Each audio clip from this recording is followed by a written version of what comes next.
Pulau Obi adalah merupakan salah satu pulau di Halmahera Selatan yang memiliki potensi alam yang besar. Potensinya diambil untuk memenuhi kebutuhan negara, bukan kebutuhan Halmahera Selatan, Kabupaten Halmahera Selatan, Provinsi Maluku Utara. Tidak. Kekayaan alam milik negara yang berada pada perut Obi digali untuk membiayai negara dengan segala kebutuhan negara dan dengan segala kebutuhan pejabat-pejabat negara. Obi loh, Obi. Obi, kekayaan yang terkandung di dalam perut Obi. Diambil. Digali untuk membiayai itu. Tapi hari ini, masyarakat Obi tengah dibikin kecewa oleh pemerintah daerah. Apa itu? Menyangkut soal masalah jalan lingkar Obi yang dibatalkan oleh pemerintah daerah. Jalan lingkar Obi ini sekurang-kurangnya adalah jika diwujudkan, maka akan menjadi wujud daripada prihatinan negara terhadap Obi. Yang memang sudah sepantasnya Obi itu mendapatkan posisi perhatian serius dan khusus dari pemerintah. Kenapa? Karena Obi sudah memberikan sumbangsi besar terhadap negara. Obi sudah memberikan besar penghasilan yang ada, memberikan besar kekayaan alam yang terkandung di dalam perutnya kepada negara untuk membiayai segala bentuk kebutuhan negara dan segala bentuk kebutuhan pejabat yang ada pada negara. Obi loh, Obi di sana. Pulau kecil, tidak terlalu besar. Anehnya, kebutuhannya tidak bisa dijawab oleh negara. Tapi kebutuhan negara bisa dijawab oleh Obi. Gila kan? Gila. Ini tidak balance. Tidak equal. Ini tidak simbiosis mutualisme. Obi hanya digali, digali terus, diambil.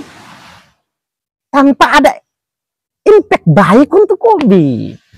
Tanpa ada impact nyata dari negara untuk menyamankan, membahagiakan warga Obi. Tidak ada. Maka dalam posisi ini, mana asas keadilannya?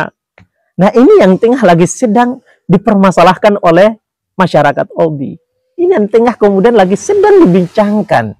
Masyarakat Obi menyoroti ini. Padahal tadinya, saya dengan beberapa orang mulai gimana sih gitu loh. Pendapat Anda menyangkut soal jalan Obi itu, jalan lingkar Obi. Ya, situasi kebatinan yang penuh dengan kebahagiaan disampaikan di sana. Bagus banget. Jalan lingkar ini mesti harus.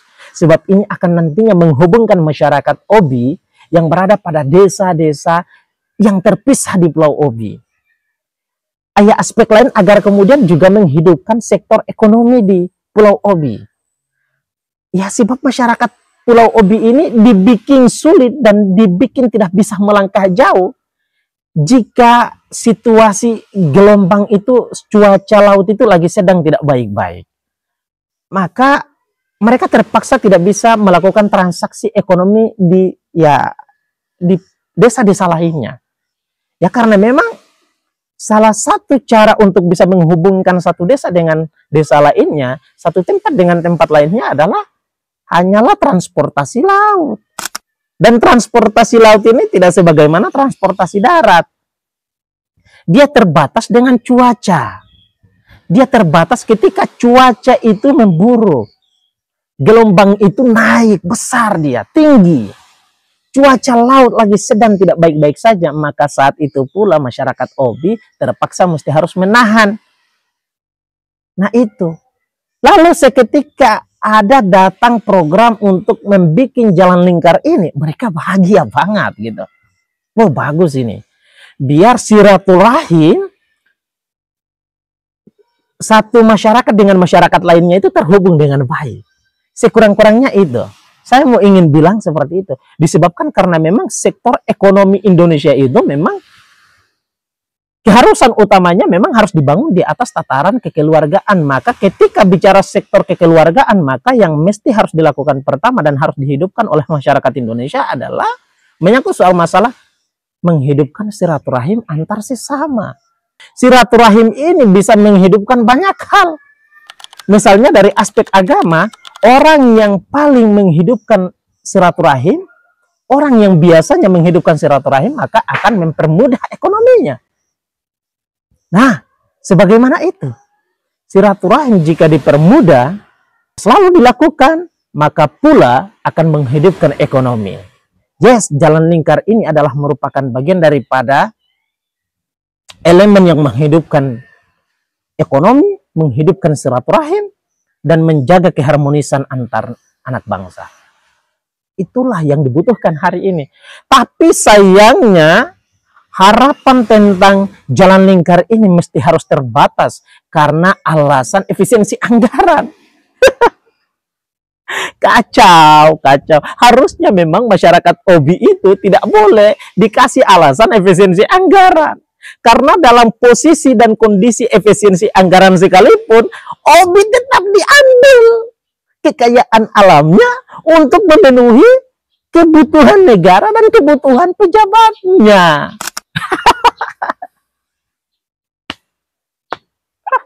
Mana letak keadilanmu, wahai negara? Mana letak keadilanmu, wahai para pejabat-pejabat negara? Mana letak keadilanmu, wahai pejabat-pejabat daerah? Anda sebetulnya buta atau apa?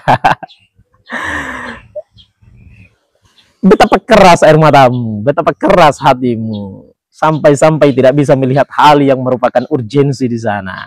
Lalu Anda beralasan ini efisiensi anggaran. Ada 160 kalau saya tidak keliru di sana, dipangkas oleh negara. 160 sementara OBI memberikan triliunan kepada negara. Gila. Cara berpikir seperti apa ini? Ya, terlalu membingungkan dan terlalu menyedihkan. Masyarakat OBI meratapi nasib hari ini, mereka terpaksa mesti harus membendungi gitu loh. Keinginan mereka untuk mesti harus menghubungkan silaturahim antar satu dengan yang lainnya yang berada pada desa-desa itu. Ya, terpaksa. Ya, dan bila Anda yang berasal dari OBI, mohon maaf banget gitu ya, Anda terpaksa mesti harus membesarkan hati untuk memaafkan para pejabat-pejabat kita, memaafkan negara kita. Ya, Anda memang kecil-kecil sekali, kecil banget, kecil. Tidak, ya kurang begitu besar lah. Ya kalau mau dibandingkan dengan hasil yang didapati dari sana, sebetulnya itu masih 0,0% itu untuk membiayai jalan lingkar itu. Tapi kenapa ini tidak bisa dieksekusi? Itu yang sebetulnya dipertanyakan. Pejabat, hoi, bangun. Anda sesungguhnya sudah melukai perasaan masyarakat OBI. Siapapun, tanpa mesti harus masyarakat Pulau OBI. Tanpa harus banget, tanpa harus dia berasal dari OBI, dia dari lain tempat yang sejahtera sekalipun berada pada tempat itu, dia tetap akan merasa tersakiti ketika kemudian mendengar Pulau OBI yang memiliki kekayaan besar, ya, yang ada proyek strategi nasional di sana, tapi tidak bisa dibiayai kebutuhannya oleh negara. Model seperti apa ini? Negara ini apa ini? Ratusan triliun bisa dikorupsi. Sampai konon katanya mencapai angka kuadriliun. Tapi untuk memenuhi kebutuhan OBI yang cuma berapa itu saja, berapa ratus mungkin, berapa puluh mungkin, atau ratus mungkin. Miliar loh, miliar bukan triliun. Itu tidak bisa. Tidak ada adil-adilnya, padahal OBI memberikan kecukupan yang amat sangat cukup kepada negara. Nikel jadi gali, diambil, memenuhi kebutuhan negara, memenuhi kebutuhan pejabat negara, bahkan memenuhi para oligark yang datang dari lain negara. Loh, Harita Group tuh loh, Harita Group. Ya Obi kerjanya cuma ngambil saja kekayaan alam yang berada pada Obi, di perut Obi itu loh, diambil sama dia, diambil untuk memenuhi kebutuhan dia, pejabat-pejabat dia, lalu juga memenuhi negara ini, memenuhi pula pejabat-pejabat negara ini, lalu kemudian menampilkan dengan segala berbagai macam flexing. Tapi pada akhirnya yang benar aja cuman berapa sih, ya kan, puluhan miliar, berapa triliun, kagak lah, nggak mungkin. Obi cuman sekecil itu, masa triliun. Kalau sampai angka triliun, ya jelas lah Maluku Utara APBD-nya tidak memenuhi itu. Sesungguhnya bagi saya memang ya si pantasnya sih biar adil gitu loh. Obi memberikan hasil besar untuk negara, memenuhi kebutuhan pejabatnya. Kebutuhan dia memang harus dipenuhi sama negara, bukan daerah. Maksud saya, jalan ini mestinya, jalan lingkar ini ditangani oleh negara. APBN. Yalah, biar fair, biar adil, begitu loh. Jangan dikasih lagi kepada daerah. Nanti terakhirnya bakalan begini, blunder. Ini satu masalah yang sesungguhnya menjadi taruhan antara Bu Shirley yang hari ini menjadi gubernur Maluku Utara untuk bagaimana memberikan perhatian khusus kepada Obi. Ya, dengan pertimbangan tadi banyak hal yang saya sampaikan. Ya, semoga dengan program Transkiraha milik Bu Shirley, kebijakan yang membatalkan ini bisa kembali diaktifkan. Come on, Obi ini adalah pulau kecil yang memiliki kekayaan yang memenuhi segala bentuk kebutuhan negara yang besar ini. Bagaimana pendapat Anda? Silahkan tuangkan di kolom komentar. Assalamualaikum warahmatullahi wabarakatuh.